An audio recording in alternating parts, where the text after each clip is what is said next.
Ayan. Hello class and welcome to the continuation of our discussion for chapter 9 which is the tama ba? Ayan, physical development in emerging and young adulthood. Tama ba? Physical and cognitive dapat 'to eh. Anyway, let's continue. So last time nag-stop tayo dun sa infertility, no? Actually magi-start pa lang i-discuss yung infertility. Okay, so when we say infertility class, parang hindi naman siya totally baog, pero anong tawag nito? Wala kang sexual activity for 1 year or mas matagal pa. So kunwari, very active ka sa sex and then nawalan ka ng karelasyon or whatsoever, then nag-stop within a year or longer, and then nakipag-sex ulit, um, mahihirapan siyang magbuntis. So actually, it happens to me. Kasi nung time na wala akong karelasyon, wala din. Wala akong sexual activity. So, kung mapapansin nyo, malayo yung gap nung dalawang anak ko pa. 13 at saka si Caleb ngayon, 1 year old. Yun. So, nahirapan kaming bumuo ng baby. Siguro, naging 3 years yung relationship namin and then dumating si Caleb. Kasi nga nahirapan ako. Also, baka din yung age is also a factor kasi above 35 years old na ako. Okay, let's continue. Infertility, ito yung major reproductive crisis ng mga nasa emerging adulthood kasi madalas yan, nagka-clash yan doon sa social clock ng isang tao. So when we say social clock, na discuss ko to, ito yung timing of social events. Like for example, kapag nasa 30 years old ka na, dapat parent ka na. Ganyan. And also, sa mga babae, as you can see on the table, no, kapag ang babae is nasa late 20s na mga 29, 28, ganyan, unti-unti nagkakaroon ng decline doon sa fertility niya. Okay? Hindi naman yan biglaan na bababa agad. Nadidistract ako sa buhok ko yan. Kasi ako nag-supply. Ayan nyo na. Nakakulang nadidistract. Okay. And magda-drop ulit yan kapag nasa 30s na. So, yun yung nangyari sa akin. And by the age of 40, doon na talaga medyo parang 8 out of 10 mahihirapan na magbuntis si ate girl. And kailangan na niya ng assistive reproductive technology or tinatawag nating ART para lang mabuntis siya. So, pwedeng ano bang tawag doon? Yung in vitro fertilization. Pwedeng niyang gawin yon. Sa mga lalaki naman, they are not immune to aging. Hindi porket tumatanda sila hindi na sila tatamaan ng infertility. So yung fertility nila, it also begins to decline pag late 30s na sila, mga 37, 38, 35, ganyan. So paano yung infertility sa mga lalaki? Pwedeng nagkakaroon ng mababang sperm count, ganyan, because of lifestyle. Pero mas less dramatic yung infertility na decline nila kaysa sa mga babae. Okay? Next, beyond Piaget, the new ways of thinking or reflective thinking. So when we say reflective thinking, ito yung, saan na yun? Yung study mats nyo. Okay, ito yung pagiging active, pagiging persistent, and meron siyang careful consideration, pinag-iisipan ng any belief or information. And galing to kay John Dewey noong 1910. And it is not about just thinking. Para siyang metacognition, thinking about thinking. And meron siyang mga core characteristics or 3 movements ng reflective thinker. Ayan. So una, continuous yung questioning. They question the facts. For example,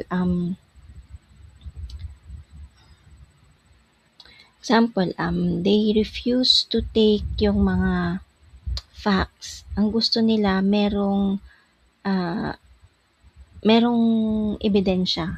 Yan. Kailangan merong source. Saan nga ba nanggaling? Mga ganon. Another is inferential reasoning or they draw inferences. Tinitignan nila yung details ng fact A and fact B. Yan. Para i-figure out nila kung kung they will come up to a conclusion. Yun. Ayaw lang nila ng sabi-sabi. Gusto nga nila pinag-iisipan. Next is making connections. Yan. When they make connections, they relate yung bagong information sa mga bagay na alam na nila and also sa other areas ng buhay. For example, meron kang ine-explain. Ang isang reflective thinker, mag-iisip yan. Ay, ibig mong sabihin yung ganyan pala, parang ganito. Para lang maintindihan niya. Iko-connect niya yung sinasabi mo sa experience niya. And also spontaneous critical thinking. Ito yung habit of analytical thought. Sabi ko kanina, 'di ba? They think critically.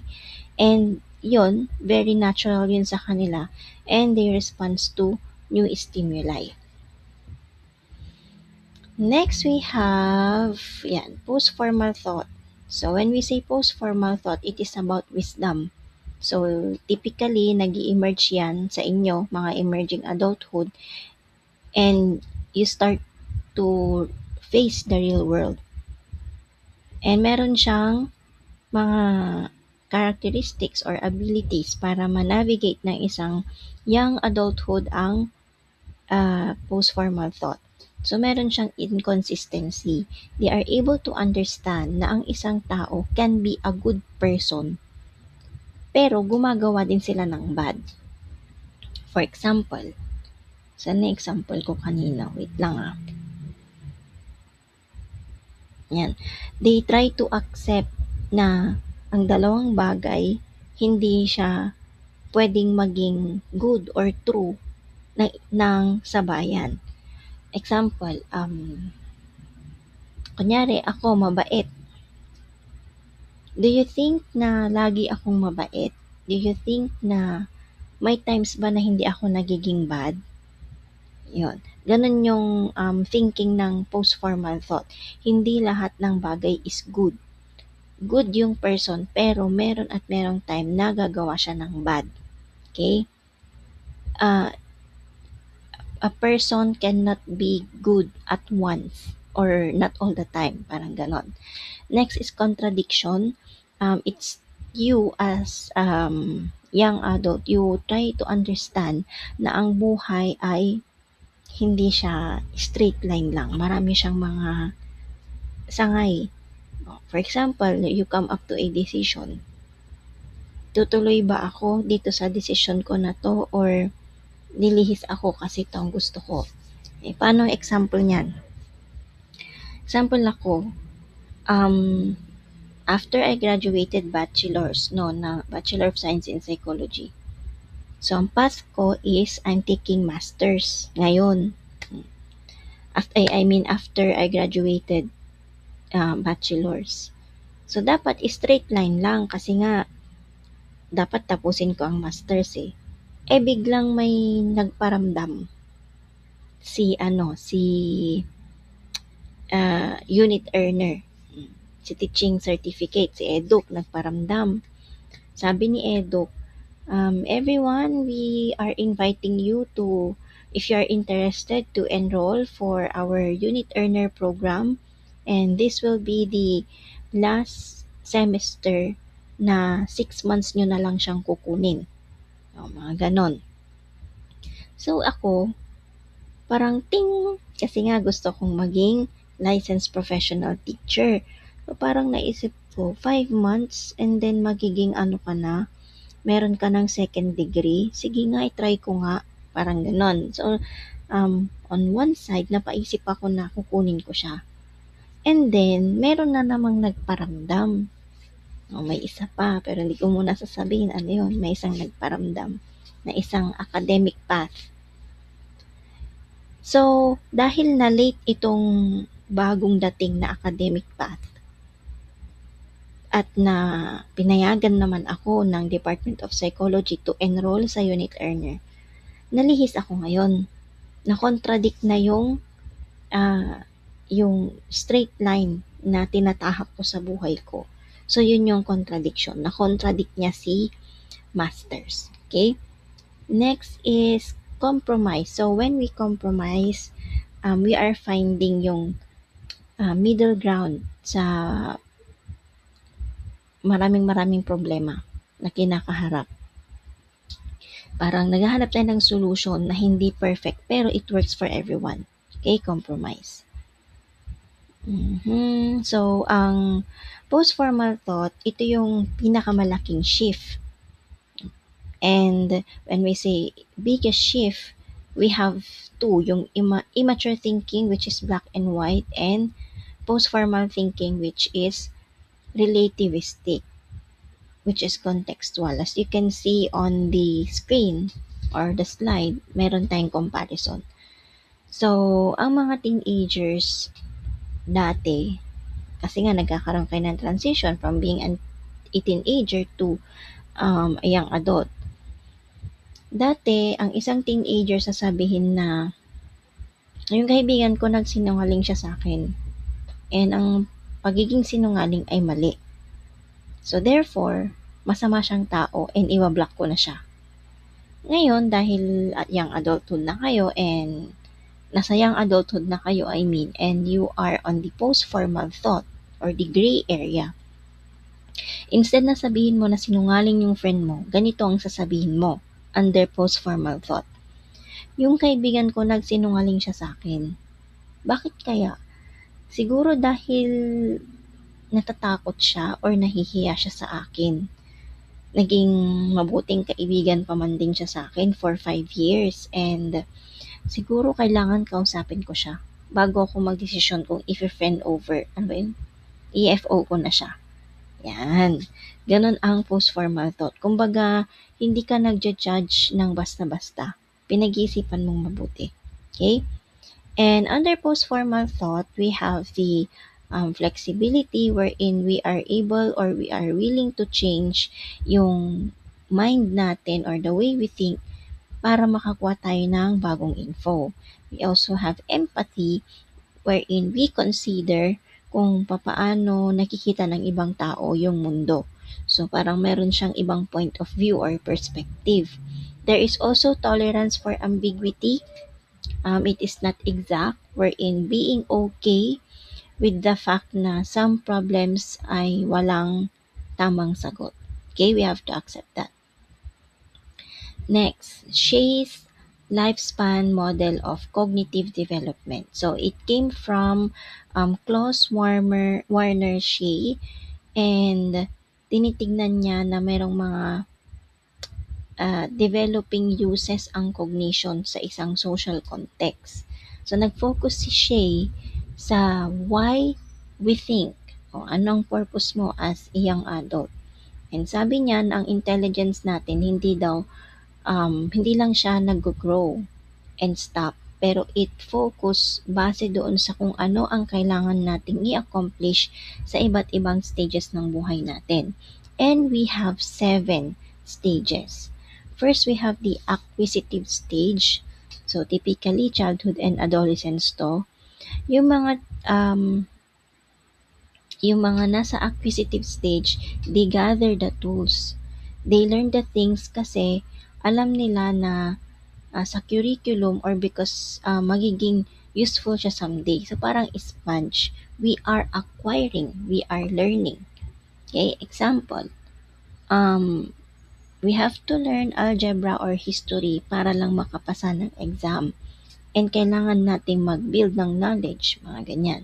So, just remember, acquisitive stage is gathering the tools. Kinukuha mo lahat ng information.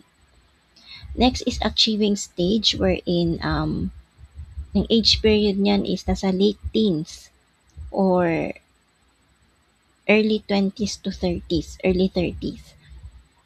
Dito, yung tools na nakuha natin from acquisitive stage is ginagamit na natin para sa sarili natin. So, ang knowledge is weapon na para ma-achieve yung mga personal goals natin like career. Yan, pagkakaroon ng trabaho soon. Okay, example, ang isang med student, hindi lang yan siya kukuha ng info, pero they will learn how to perform surgery para maging doctor sila and maging stable ang buhay nila. Okay, achieving, they want to become a doctor, kaya they start to get yung mga iba't ibang tools, and yung tools na nakuha nila, pinapractice na nila para maging mas bihasa pa sila. Third stage, responsible stage, from late 30s to early 60s. So dito, yung tool na nakuha natin from acquisitive stage, ina-apply na rin natin siya sa ibang tao. So, ginagamit natin yung brain natin to manage yung iba. Like for example, yung mga anak nyo soon, mga asawa, and yung community. Okay. Example niyan is, nag-iisip ka ng paraan kung papaano mo maiaayos ang family mo. In what way mo maiaayos ang pamilya mo? Of course, dapat meron kang financial stability, meron kayong understanding, ganyan, and so on and so forth. Pagiging responsable nga ang pinag-uusapan. Next is executive stage, the fourth stage. So this is 30s or middle 40. Yan. And dito, minamanage na natin yung system. Ino-overlap na niya yung responsible stage. Pero hindi na totally, parang nag-merge itong dalawang to. Kasi responsible na. Bukod sa responsible na tayo for organizations, we are also responsible sa mga movements natin. Okay? Example, isa kang CEO ng mga beauty products. So, hindi na lang kasi pamilyang pinag-uusapan dito, yung benefit ng maraming tao, yung empleyado. So, ikaw, you will manage your people and you will decide for them. No? Or hindi lang sa kanila, pati sa business mo. Siyempre, kapag nagkamali ka ng decision sa business, it will affect your family. Fifth stage is reorganizational stage, wherein when we say reorganizational, yung mga tools na nakuha natin dati, nire-redirect na natin. You have to decide where to put your brain power or yung knowledge mo. Inaayos mo na yung buhay mo kung saan nakikita mo na interesting ka or nagiging interesado ka. Okay? Reintegrative stage. Late adulthood na to. Ito na yung selective tools. Energy mo is limited. I-stop caring doon sa mga chismis, ganyan. And focus ka na lang kung ano yung mas meaningful para sa'yo. Legacy creating stage, the last stage. Ito yung leaving the tools behind. Okay na yan, nagamit ko na yan. Ipasa ko na sa iba. Yan. So, you are preparing for the end. It's about making sure na yung story mo and yung impact mo ay magtutuloy kapag nawala na, namatay na. Example, kung mayaman ka, you will write a last will of testament or i-record mo yung mga, alam mo yun, parang magsasalita ka in front of the camera and then kung namatay na, ipi-play nila, mga ganon. Or planning a funeral service that reflects your values. Ang hirap kasi ngayon, no? Kunyari mamamatay, hindi ka na makareact sa sa gusto mong funeral service kasi nga dead, 'di ba? So parang maganda tong recording oral mo para if ever man na mamatay, merong papanoorin ng family.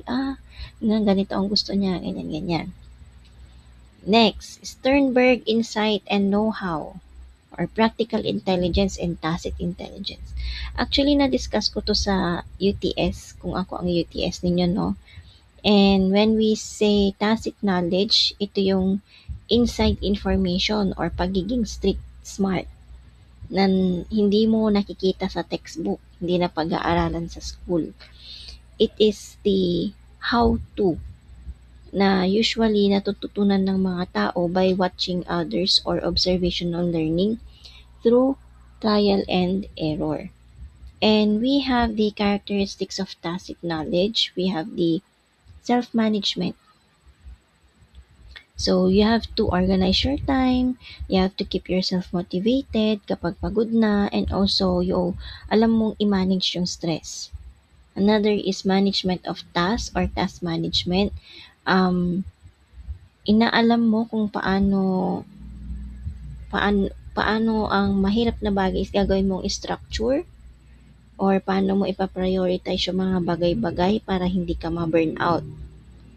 Management of others. Ito na yung social savvy or nakikipag-socialize ka.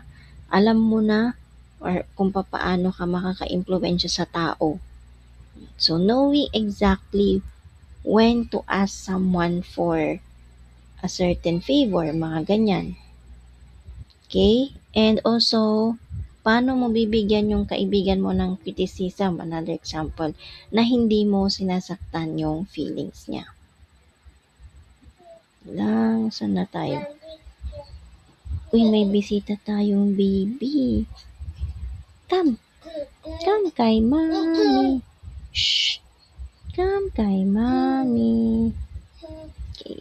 Let's add yung characteristics ng tacit knowledge. We have the implicit. It is learned through experience and observation kaysa sa direct instruction. And also action-oriented, focus yan sa achieving yung specific and practical goals natin. And context-specific. So, kung ano yung nag-work sa isang corporate office may not work in creative studio. Come here, come here. Wait lang ha. Ayan. Saglit. Malis na yung bisita natin. So, yun. That ends our discussion for chapter 9. And, i-record ko yung, chapter 10. Maikli na lang yun. Mabilis na lang yun. Okay, and yung chapter 10, yun na yung last na lesson natin for midterm. So, after Holy Week, exam ninyo. And then, after ng exam, April, tingnan natin yung calendar, no? So, April 13, meron kayong long quiz. April 6, meron kayong long quiz. April 7, rest. April 8 will be your midterm exam. So, April 13, umpisa ulit tayo ng discussion. Okay? 13, 14, 15. Yan. Start ulit tayo ng discussion for finals. Uy, finals na. So, i-advise ko class, no, mag-start na kayong mag-review ng from cover to cover kasi alam nyo na, meron kayong mockboard, sport subject ako. Yan, kailangan natin gawin yan. Okay, thank you very much class and I'll see you soon. Goodbye.